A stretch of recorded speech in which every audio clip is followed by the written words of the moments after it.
আজকে যেটা আমরা ডিসকাস করব দ্যাট ইজ ট্রান্সপোর্টেশন মডেল। দেখো, ট্রান্সপোর্টেশন মডেলের মধ্যে তিনখানা প্রসেস আছে।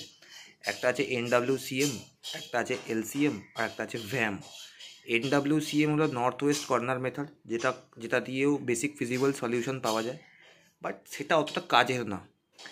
LCM আছে লিস্ট কস্ট মেথড, ওটা দিয়েও বেসিক ফিজিবল সলিউশন পাওয়া যায়, তো ওটাও অতটা কাজের নয়, খুব একটা কোয়েশ্চেন পরীক্ষায় আসে না।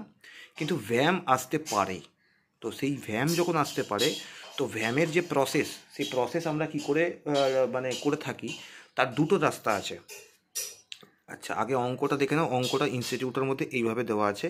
এটা এখানে লেখা আছে NWCM, কিন্তু এই NWCM-এর এটা দিয়ে করবে না। এটা ওরা মানে এটাতে NWCM দিয়ে এরা করে রেখেছে নিচে সলিউশনটা, বাট NWCM নয়, এটাকে আমরা VAM দিয়ে করব। এই কোয়েশ্চেনটাকেই আমরা VAM দিয়ে করব। তো যখন VAM দিয়ে করব, VAM দিয়ে করতে গেলে আগে প্রথমে টেবিলটাকে অ্যাজ ইট ইজ লিখতে হবে। দেখো এখানে কিছু কাজ আছে। দেখো VAM মেথড আমরা এখানে লিখে রেখেছি। এখানে দেওয়া আছে ফ্রম প্লান্টস, এই প্লান্টস থেকে এই রিটেলার শপগুলোতে ডেলিভারি হয়েছে, ঠিক আছে। তো ডেলিভারির এটা কস্ট দেওয়া আছে, এগুলো সব কস্ট এলিমেন্ট দেওয়া আছে, ঠিক আছে। আর এখানে সাপ্লাই দেওয়া আছে, এখানে ডিমান্ড দেওয়া আছে। উফ, সাপ্লাই দেওয়া আছে, ডিমান্ড দেওয়া আছে। তো এবার এখানে আমরা দেখো এখানে 20 মানে আচ্ছা, আগে এটা বলে নিই যে সাপ্লাইয়ের টোটাল আর ডিমান্ডের টোটাল কিন্তু সেম হতে হবে, 150। দুটো কিন্তু সেম হতে হবে। সেম যদি না হয় তাহলে ডামি অ্যাড করতে হবে, সেটা একটা অঙ্কে দেখানো আছে, পরে আমরা দেখাবো। সেই অঙ্কটা স্পেশালি রেকর্ডও করে নেবো, ঠিক আছে। তবে এটা হচ্ছে টেবল। এবার এই টেবল থেকে আমরা চলে যাই এইখানেতে। দেখো VAM-এর দুটো যে জিনিস আছে, একটা হচ্ছে বেসিক ফিজিবল সলিউশন, একটা হচ্ছে অপটিমালিটি টেস্ট। তো আমরা আজকে শুধুমাত্র বেসিক ফিজিবল সলিউশনটা এই ভিডিওতে দেখবো, যে বেসিক ফিজিবল সলিউশন কী করে বার করে। অপটিমালিটি টেস্ট অনেক লম্বা প্রসেস, এটা পরবর্তীকালে দেখবো যে কীভাবে বেরোচ্ছে। তো এখানে দেখো আমরা একটা লিখেছি টেবিল 1। এবার টেবিল 1-এর মধ্যে আমরা কি করেছি, অ্যাজ ইট ইজ, এই যে টেবিলটা ছিল এই টেবিলটাকে আমরা অ্যাজ ইট ইজ লিখে নিয়েছি, ঠিক আছে না। অ্যাজ ইট ইজ আমরা লিখে নিয়েছি ওখানে, এবং লিখে নিয়ে আমরা টেবিল 1-এর মধ্যে বার করেছি। আচ্ছা, VAM-এর মধ্যে দিয়ে যে ইনিশিয়াল বেসিক মানে বেসিক ফিজিবল সলিউশন যেটা আমরা বার করি, তার মধ্যে পেনাল্টি বার করতে হয়, রো পেনাল্টি আর কলাম পেনাল্টি। তো রো পেনাল্টি আর কলাম পেনাল্টি কী করে বার করতে হয় দেখো, আমি ডিফারেন্ট টেবিলে দেখিয়ে রেখেছি, ঠিক আছে। তো এই ডিফারেন্ট টেবিল না করে তুমি একটা টেবিলেও করা যায়, ঠিক আছে। কীভাবে হয় দেখো, R1 আছে, আমরা অ্যাজ ইট ইজ টেবিলটাকে লিখেছি এবং ডিমান্ড সাপ্লাই করেছি। এটা তো আমি করে দেখে রেখেছি, আগে আমি বলে নিই। অ্যাজ ইট ইজ লিখে নিতে হবে পুরো যেরকম আছে। হয়ে গেল। হওয়ার পরে এই পাশে রো পেনাল্টি লিখতে হবে, এই পাশে এখানে কলাম পেনাল্টি লিখতে হবে। রো পেনাল্টি যখন আমরা বার করবো তো রো ওয়াইজ বার করব, আর কলাম পেনাল্টি বার করলে আমরা কলাম ওয়াইজ বার করব, ঠিক। এবার এই রো পেনাল্টি বার করতে গেলে ভালো করে দেখো, রো পেনাল্টি বার করতে গেলে তোমাকে হচ্ছে প্রথমে দেখতে হবে যে এই রোয়ের যে এলিমেন্টগুলো আছে, এই যে এলিমেন্টগুলো সাপ্লাই নয়, ডিমান্ড নয়, এই যে কস্টগুলো দেওয়া আছে, কস্টের মধ্যে মিনিমাম কোথায় আছে। মিনিমাম ফার্স্ট দুটো খুঁজতে হবে। দুটো খোঁজার মধ্যে প্রথমে খুঁজতে হবে যে সবচেয়ে মিনিমাম কোনটা, মানে ফার্স্ট মিনিমাম হচ্ছে 3। এরপর খুঁজতে হবে সেকেন্ড মিনিমাম। এবার 3 যেহেতু আমি ফার্স্ট মিনিমাম খুঁজে ফেলেছি, আমি 3টাকে এরকম ঢেকে দিলাম।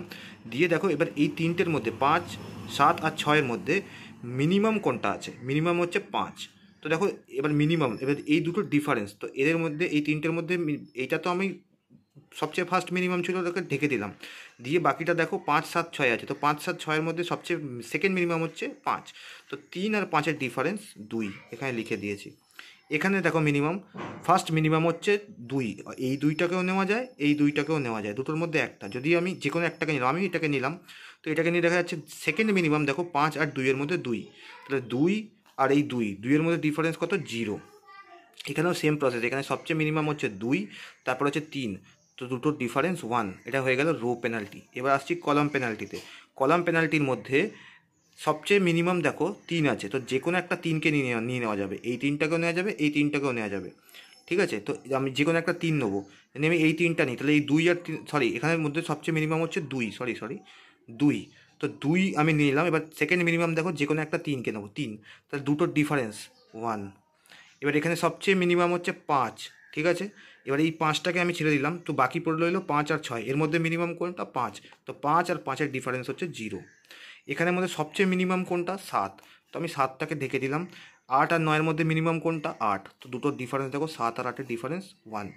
এবার এর ক্ষেত্রে হচ্ছে সবচেয়ে মিনিমাম কোনটা? 2। তো যে একটা 2, যে কোনো একটা 2কে আমি ঢেকে দিলাম, দিয়ে দুটোর মধ্যে মিনিমাম আবার 2 পাওয়া যাচ্ছে। তো 2 আর 2 মাইনাস হচ্ছে 0। এবার দেখতে হবে যে রো পেনাল্টি আর কলাম পেনাল্টির মধ্যে হাইয়েস্ট কোথায় পাওয়া গেছে। দেখো এখানে এখানে যদি মনে করো ওইখানে 1 আছে, এখানে এই সব কটার মধ্যে হাইয়েস্ট হচ্ছে 2, তাহলে এই 2টা পেয়ে গেছি। এইবার এই 2টা, তো এটা ওয়াইজ ডিস্ট্রিবিউশন হবে, 2 একটা হাইয়েস্ট হয়েছে। তো এবার দেখতে হবে যে রো ওয়াইজ যেহেতু হচ্ছে, এই রো এর মধ্যে সবচেয়ে মিনিমাম কোনটা? 3, ঠিক আছে, এই 3। এবার এই 3-এর মধ্যে ডিমান্ড নাহলে সাপ্লাই দুটোর মধ্যে যেটা আমি কম পাবো, মিনিমাম হবে। দেখো এখানে ছিল 50, এটা তো কেটে আমি 30 করেছি, ঠিক আছে। এখানে ছিল 50 আর এখানে ছিল 20। তো 20 ছোটো, তার মানে 20 আমি এখানে ডিস্ট্রিবিউট করে দিলাম 3-এর মধ্যে। তো পড়ে রইল 0, মানে এটা কেটে গেল। তখন আমি এই কলামটাকে আর দেখবো না, কারণ এই যে 20 এর পুরো অ্যালোকেশন হয়ে গেছে, এই কলামের অ্যালোকেশন এখানে হয়ে গেছে। তো এবার 20 দিয়ে দিয়েছি, তাহলে সাপ্লাইয়ের মধ্যে কত পড়ে রইল? 20 বাদ দিলে 30, ঠিক আছে। এটা হয়ে গেল টেবল 1। এবার টেবল 2, টেবল 2 যখন আমি আসবো, টেবল 2 এর মধ্যে আমি দেখতে পাবো যে ভাই দেখো অলরেডি ওখানে দিয়ে রেখেছি আর এই কলামটাকে আমি কেটে দিয়েছি। তো আবার অ্যাজ ইট ইজ লিখে নেবো, বা তুমি যদি একটা টেবিলে করতে চাও তাহলে তো খুবই ভালো হয়। আমি তো টেবিল 2 আলাদা আলাদা করেছি বোঝানোর জন্য।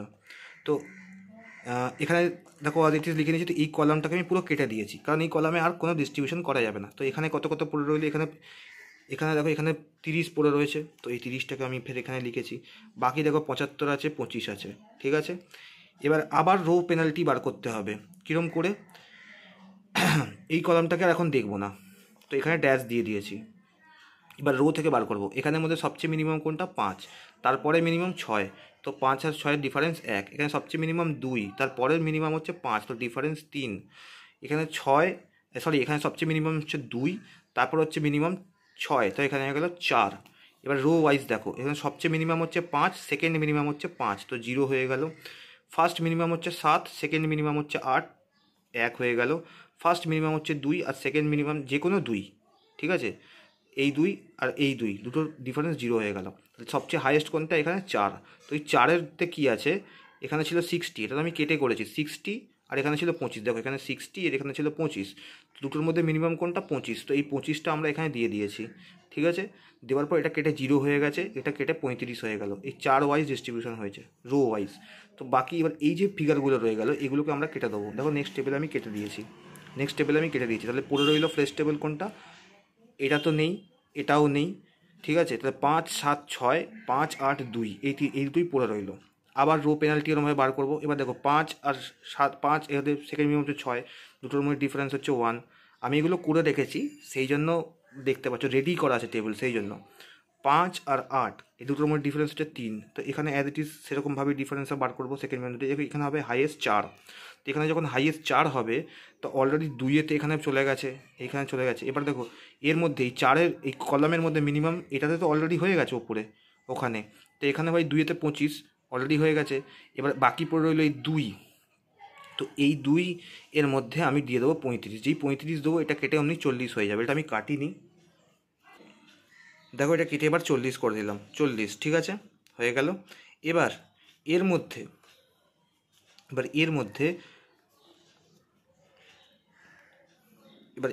যে 40 হয়ে গেল, এবার এর মধ্যে আমি কি করলাম? ডিস্ট্রিবিউশন করে দিলাম। এবার ফ্রেশ ডিস্ট্রিবিউশন আমি কী পেলাম? তাহলে এই যে 40 এখানের মধ্যে 0 হয়ে গেল, এই কলামের পুরোটা কেটে গেল, ঠিক। তাহলে এই কলামে দুটো ডিস্ট্রিবিউশন হলো, এইটা আর এইটা, ঠিক আছে। এবার নেক্সটটাতে এসো, ফের আবার ওরকমভাবে বাকিগুলোর মধ্যে বাকিগুলো কী কী পড়ে রইলো? এইটা, তো এইটা পড়ে রইলো। তো এর মধ্যে যখন আমি পেনাল্টি ফের খুঁজে বার করব, তখন আমি কি বার করব? পেনাল্টি খুঁজে বার করলে, তো দেখো আবার পেনাল্টি খুঁজে বার করলাম এখানের মধ্যে, এইটা, ঠিক আছে। এখান থেকে সেমভাবে ডিস্ট্রিবিউট করার পর এই জিনিসটা আসবে। এবার লাস্টে দেখা যাবে যে এটাতে ডিস্ট্রিবিউট করে দিলাম। তো টেবিল 3-এর পরে টেবিল 4-এর পরে টেবিল 5 আর করতে লাগবে না, কারণ তখন 7 আর 8 এই দুটো পড়ে থাকবে লাস্টে, 7 আর 8। তো এর মধ্যে থেকে 30 আর 20 পড়ে থাকবে এখানে, কারণ এই 40টা কেটে এই যে 20টা আছে, এই 20টা আমরা এখানে দিয়ে দিয়েছি। কেন দিয়েছি বলে দিচ্ছি। দেখো উপরে আছে 5, নিচেও আছে 5, 7 আর 8, ঠিক আছে। তো এবার এগুলোর মধ্যে ডিফারেন্স আর বার করলাম, খুঁজে হচ্ছে 0। এখানে ডিফারেন্স বার করলাম, এখানে হচ্ছে 1, এখানে ডিফারেন্স বার করলাম 5 আর 7 2, 5 আর 8 3। এবার দেখা যাচ্ছে 3 বেশি, তো 3 এই রো ওয়াইজ সবচেয়ে বেশি কোনটা আছে 5, তো সেই জন্য এখানে 20 দেওয়া হয়েছে, এখানে 20 দেওয়া হয়েছে, ঠিক আছে। 20 দিতেই এই 40টা কেটে সঙ্গে সঙ্গে 20 হয়ে গেছে, ঠিক আছে। এবার এই যে এবার হয়ে গেছে, এবার পড়ে রইল কি এই 7 আর 8। এবার যখন এখানে 0 হয়ে গেছে তাহলে এইটা তো পুরো কেটে যাবে, তাহলে 7 আর 8 পড়ে থাকবে অনলি। এখানে তো এই 5-এতে দেখো আমি 20 দিয়ে দিয়েছি, এখানে 20 দিয়ে দিয়েছি, তাহলে এই 5টাও কেটে যাবে, এই 5টা কেটে গেল। এবার এখানের মধ্যে দেখো 7 আর 8 আছে, তো 7 আর 8-এর মধ্যে আমি এখানে 30 দিয়ে দেবো, এখানে 20 দিয়ে দেবো, তো হয়ে যাবে। এবার এই ওয়াইজ অ্যালোকেশনগুলো লিখতে হবে, P1 R1, দেখো P1 R1, P1 R3, দেখো P1 R3, P1, আচ্ছা P1 আর নেই, P2 দেখো P2 R2 দেওয়া আছে, P2 R3 দেখো P2 R3 দেওয়া আছে, P2 R4 দেখো P2 R4 দেওয়া আছে, P3 R4। তো এইগুলো দিয়ে মাল্টিপ্লাই করার পর টোটাল আসবে কস্ট 650, আর এটাই হবে basic feasible solution under VAM Vogel's approximation মেথডের বেসিক ফিজিবল সলিউশন। এরপরে আর একটা হয় যেটা হচ্ছে অপটিম্যালিটি টেস্ট, সেটা আমরা নেক্সট ভিডিওতে কভার করবো।